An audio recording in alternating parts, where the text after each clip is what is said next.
6h30, 9h, les matins de France Culture. Guillaume Erner. Marguerite Caton, bonjour. Bonjour Guillaume et bonjour à tous. Des réunions politiques au programme ce matin. Et sans annulation de dernière minute, contrairement aux conférences de Jean-Luc Mélenchon et Rima Hassan, dont la dernière en date, prévue jeudi soir à l'université de Lille, a d'abord été interdite mercredi par la direction de l'établissement, puis après sa relocalisation dans une salle privée de la ville, interdite hier par la préfecture. Sous quelles conditions une réunion politique peut-elle se tenir ? C'est ce que nous allons voir en compagnie d'une juriste, Marion Augier. Bonjour madame. Bonjour. Vous êtes avocate en droit public. Alors, le principe de liberté de réunion s'applique-t-il de manière particulière à l'université ? Oui, tout à fait. L'université est une forme de sanctuaire dans laquelle il y a une nécessité de concilier, d'une part, la liberté d'expression des usagers de l'enseignement supérieur et, d'autre part, la nécessité, l'exigence d'indépendance intellectuelle et scientifique des universités, toujours dans une perspective de pluralisme. Et cette conciliation crée un cadre un petit peu particulier qui s'applique aux universités, c'est-à-dire que l'université est un lieu, par définition, de débat, de construction de l'esprit critique, d'élaboration, de la transmission des savoirs. Elle a une mission de diffusion de la culture scientifique, de démocratisation des savoirs et précisément, elle a cette mission qui est renforcée, je crois, à l'heure du désordre informationnel qu'on peut connaître. Et donc, il y a toute la place dans l'université pour l'expression, quelle qu'elle soit. On n'est pas dans un schéma de neutralité stricte, mais dans un espace beaucoup plus ouvert où toutes les expressions sont permises. Mais alors, toutes les expressions sont permises dans une certaine limite, qui est, je le disais, le respect de l'indépendance intellectuelle et scientifique des établissements, ce qui implique que l'université ne doit pas être le sein d'une propagande ou d'un prosélytisme politique qui serait de nature à compromettre l'indépendance et à chaque fois, toute expression doit également respecter le principe de pluralisme.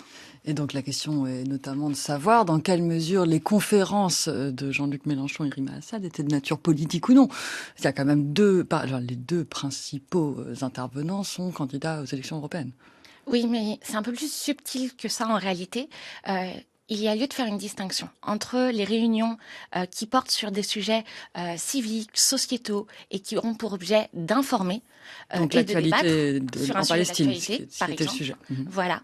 Et les réunions qui sont purement politiques, qui sont des réunions de propagande politique. On pense par exemple à un meeting fait en vue d'élections. Et ça implique de faire un examen qui n'est pas forcément évident, qui pourrait presque être un cas pratique de jeunes juristes en fac de droit. Il y a une forme de faisceau d'indices à prendre en compte. Là, les organisateurs ne sont pas LFI. Les organisateurs étaient l'association Libre Palestine, une association qui émane de la communauté étudiante. Certes, il y a des participants qui sont des participants connus, des personnalités politiques. Mais il n'en reste pas moins que ces participants ont également une expertise pour parler d'un sujet d'actualité. On ne peut pas, quoi qu'on en pense, Rima Hassan a une expertise en droit international et sur la situation à Gaza. La question est vraiment celle du contenu de cette conférence ou appelons-la conférence parce qu'elle s'appelle conférence, mais quel était le contenu? Est-ce qu'il s'agissait d'un débat et d'une information sur la question palestinienne ou est-ce qu'en réalité c'était plus proche d'un meeting de LFI en vue des élections européennes? Et ça, personnellement, je n'ai pas matière à répondre à cette question, mais il y a un élément qui est important qui est la question du pluralisme. Et est-ce que à cette conférence, seule l'opinion LFI, Mélenchon, Rima Hassan était présentée et avait pour objet d'imposer ces seules idées, ou bien est-ce qu'il y avait à cette conférence la possibilité d'avoir des voix discordantes, des opinions différentes qui pouvaient être exprimées, et c'est là toute la question. Et en tout cas, LFI a priori joué sur cette ambiguïté. Le président de l'université, qui a donc des pouvoirs de police, a décidé mercredi d'annuler la conférence. Il a jugé que l'évolution de la situation internationale, et notamment les attaques menées par l'Iran sur Israël dans la nuit samedi et dimanche, ne permettaient pas de garantir la sérénité des débats. Alors la France insoumise s'est donc reportée sur une salle privée. Et hier, en début d'après-midi, la préfecture décide à son tour d'interdire la conférence.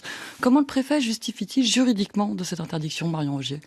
Concrètement, juridiquement, il a deux possibilités d'interdire une conférence publique. Soit il considère que cette conférence va avoir un message qui va consister à appeler à la haine, à la violence, à la discrimination, et auquel cas la liberté d'expression ne couvre plus, ne protège plus la conférence. Et c'est à ce titre-là que les réunions d'Éric Zemmour peuvent être interdites. Ça a été le cas en Belgique notamment, mais sur ce même principe de la liberté d'expression et de ses limites qu'on aurait en France. Oui, même si en Belgique, en réalité, il y avait aussi la question de la sécurité qui était en jeu. Et d'ailleurs, je crois que le Conseil d'État belge a censuré la décision qui avait été prise à propos de cette conférence d'Éric Zemmour. Mais en réalité, l'autre hypothèse dans laquelle on peut interdire une réunion publique, qui est l'hypothèse la plus habituelle, à ce point habituel qu'elle en est même un peu dévoyée, c'est le trouble grave à l'ordre public.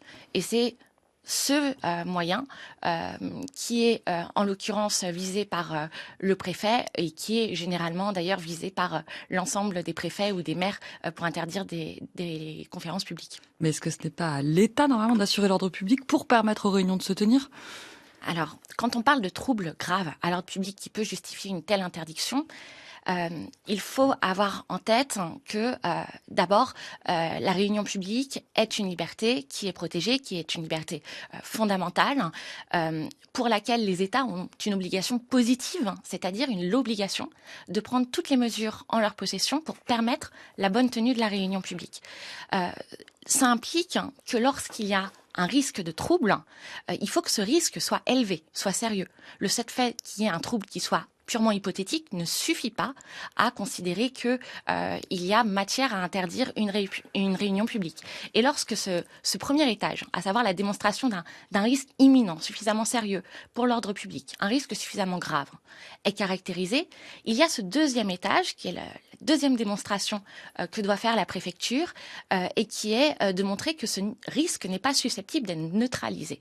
C'est-à-dire que lorsqu'on a un risque, on doit d'abord le neutraliser, soit par des alternatives, par exemple, je considère que la salle est trop petite, donc je vous propose de recourir à une plus grande salle, ou alors, s'il y a un risque d'intrusion, de contre-manifestation, eh bien, il faut déployer les forces de l'ordre nécessaires pour pouvoir neutraliser ce risque, le désamorcer, et c'est uniquement lorsqu'on montre qu'il est impossible, le risque est à ce point grave, à ce point étendu, à ce point imprévisible, qu'il est impossible de le désamorcer, que là, uniquement là, on peut interdire une conférence publique. Et c'est ce dont le préfet a justifié en disant qu'entre le match de foot et un autre rassemblement, enfin une autre organisation, un autre événement organisé, notamment des commémorations sur la déportation des Juifs, il n'avait pas les moyens nécessaires pour assurer la sécurité. Alors le préfet, je dirais pas qu'il l'a justifié, je dirais plutôt qu'il l'a allégué parce que il est vrai qu'à la lecture de cet arrêté du préfet, il y a matière à se questionner sur la réalité des risques qui sont invoqués. On voit qu'on a des risques tout à fait hypothétiques, c'est-à-dire qu'aujourd'hui, le sujet palestinien est considéré comme en soi produisant des risques, et ça, c'est évidemment inaccessible. Merci beaucoup Marion Rogier. Je rappelle que vous êtes avocate en droit public. Merci. 6h30, 9h, les matins de France Culture. Guillaume Erner.